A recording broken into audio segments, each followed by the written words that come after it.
Fewer than 1 in 4 millennials under the age of 30 definitely plan to vote in this year's midterm elections, according to U.S. World Report.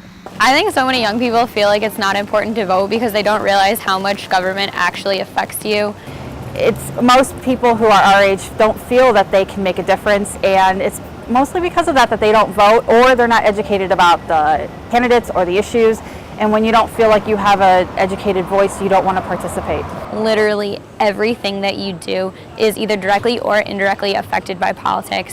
One of the most significant ways that it affects you, obviously if you have a job, the taxes you pay, that's what goes into keeping government function. So to say that that's not important and it doesn't affect you is completely wrong. It affects everything.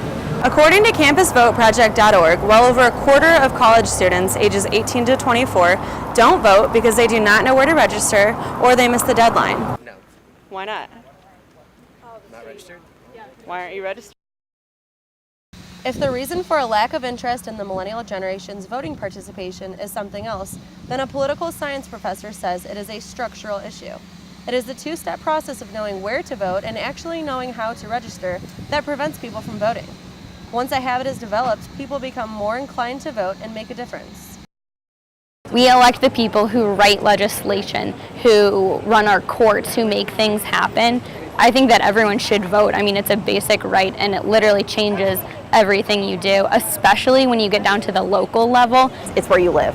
It's where you buy things. It's where you spend your money. It's where you drive. It's where you hang out with your friends. And, these are everyday choices that people think aren't tied to politics, but they absolutely are, because what is legislated in policy affects you every day, from the groceries you buy all the way up to when you retire.